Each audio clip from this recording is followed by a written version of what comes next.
Friend roots மக்களுக்கு வணக்கம். இன்னைக்கு நம்மளோட ஷோல யார பத்தி பேச போறோம் அப்படின்னா சிம்ரன் தங்கை மோனலை பத்தி தான் பேச போறோம். சோ வாங்க பேசலாம். 90கள்ல எல்லாருடைய கனவு கன்னியா இருந்தவங்க தான் சிம்ரன். சோ அவங்கள பிடிக்காதவங்க யாருமே இருக்க முடியாது. பயங்கர பீக்ல இருந்தாங்க 90ஸ்ல. எந்த ஒரு நடிகை புதுசா இன்ட்ரோ ஆனாலுமே நான் சிம்ரன் மாதிரி வரணும் அப்படின்ற ஒரு கனவோடவும் ஆசையோடவும் தான் வந்து ஃபீல்டுக்குள்ளே வருவாங்க. சோ அந்த மாதிரி சிம்ரனை வந்து இப்ப வரைக்குமே அவங்க வந்து பயங்கரமான ஒரு மார்க்கெட்ல இருந்துகிட்டு இருக்காங்க அப்படின்னு சொல்லலாம். சோ இது எல்லாத்தையும் தாண்டி சிம்ரன் வந்து பாத்துட்டீங்கன்னா ரொம்ப பீக்ல இருக்கும்போதே சூப்பரா கல்யாணம் பண்ணிக்கிட்டு செட்டில் ஆயிட்டாங்க.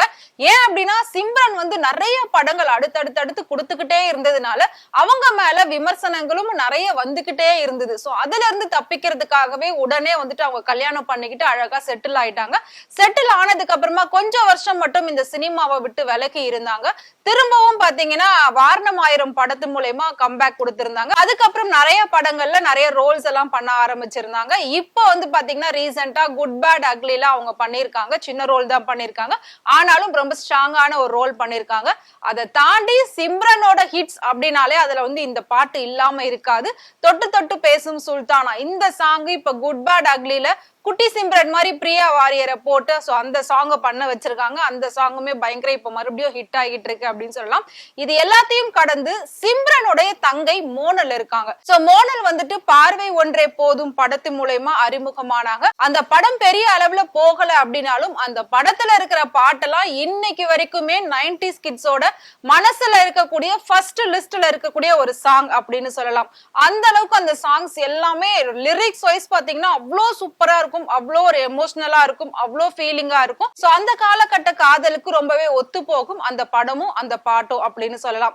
சோ அது தொடர்ந்து நிறைய படங்கள் மோனல் நடிச்சிருந்தாங்க. ஆனாலும் எந்த படமும் பெரிய அளவுல ஹிட் ஆயிடுச்சு அப்படின்னு சொல்ல முடியாது. இருந்தாலும் ரசிகர்கள் மோனலை கொண்டாட ஆரம்பிச்சாங்க. மோனல் வந்து பார்க்க கிட்டத்தட்ட சிம்ரன் மாதிரியே தான் இருப்பாங்க. கொஞ்சம் தான் ரெண்டு பேருக்கும் டிஃபரெண்ட் இருக்கும். அந்த அளவுக்கு ரெண்டு பேரும் ஒரே மாதிரி இருந்தாங்க. சோ திடீர்னு யார் கண்ணு பட்டுச்சோ தெரியல 2002ல மோனல் தூக்கிட்டு தற்கொலை அப்படிங்கிற ஒரு நியூஸ் வந்த உடனேவே ஒட்டுமொத்த சினிமாவும் சரி தமிழ்நாடும் சரி எதிர்பார்க்காத ஒரு சோகத்துல ஆழ்ந்துட்டாங்க அப்படின்னு சொல்லலாம். ஏன் அப்படின்னா வளர்ந்து வரக்கூடிய ஒரு நடிகை, அதுவும் எவ்வளவு பெரிய ஆளு சிம்ரன், அவங்களோட தங்கச்சி ஏன் திடீர்னு சூசைட் பண்ணிட்டாங்க அப்படின்னு சொல்லி பல பேர் பல கேள்விகளை முன் வச்சுக்கிட்டு இருந்தாங்க. இது எல்லாத்துக்குமே பாத்தீங்கன்னா லவ் ஃபெயிலியர் தான் ரீசன் அப்படிங்கிற மாதிரி ஃபைனலா ஒரு ரிசல்ட் வந்துச்சு.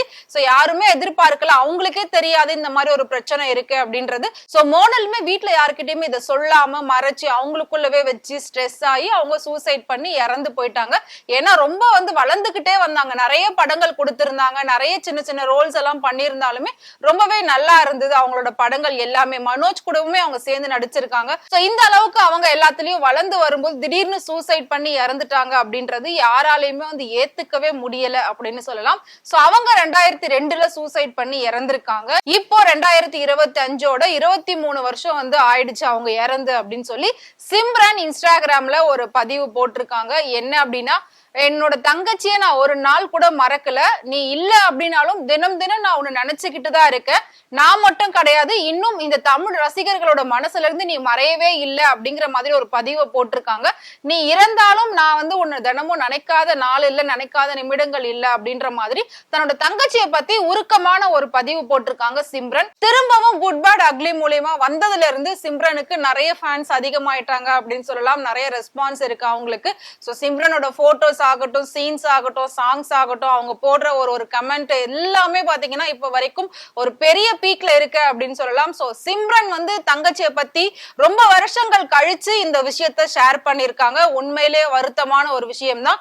ஏன் அப்படின்னா, நான் சொன்ன மாதிரி அந்த பார்வை ஒன்றே போதும் பாட்டு பார்க்கும்போது அவ்வளவு அழகா இருப்பாங்க. அப்படியே அதுல சிம்ரன் மாதிரியே இருப்பாங்க. மோனல் ரொம்ப நல்லா பண்ணிருப்பாங்க. ஃபர்ஸ்ட் படம் மாதிரியே இருக்காது, ஃபுல் அண்ட் ஃபுல் அதுலயுமே லவ் ஃபெயிலியரா தான் பண்ணிருப்பாங்க. சோ அதே லவ் ஃபெயிலியரால அவங்க வந்து சூசைட் பண்ணிக்கிட்டாங்க அப்படின்றதுதான் யாராலையும் அக்செப்ட் பண்ணிக்க முடியாம இருந்துச்சு. சோ அது எல்லாத்தையும் தாண்டி இன்னைக்கு வரைக்கும் நிறைய சினிமா நடிகைகள் அதே லவ்னால வந்துட்டு சூசைட் பண்ணி இறந்து போயிருக்காங்க. இருந்தாலும் மோனலோட இறப்பு வந்து ஈடு செய்ய முடியாது, தாங்க முடியாது அப்படின்னு சொல்லி சிம்ரன் சொல்லியிருக்காங்க. சோ ரொம்ப வருஷத்துக்கு அப்புறமா தன்னோட தங்கையை பத்தி பதிவு பண்ணிருக்காங்க. சோ உங்களுக்கு சிம்ரனை பிடிக்கும், மோனலை பிடிக்கும் அப்படின்னு நினைச்சீங்கன்னா மறக்காம கமெண்ட் பாக்ஸ்ல கமெண்ட் பண்ணுங்க. சினிமால இருக்கக்கூடிய நிறைய நடிகர் நடிகைகள் பத்தி உண்மையான விஷயங்களை தெரிஞ்சுக்கணும் அப்படின்னு நினைச்சீங்கன்னா மறக்காம ஃப்ரெண்ட் ரூட் சேனலை ஃபாலோ பண்ணிக்கோங்க.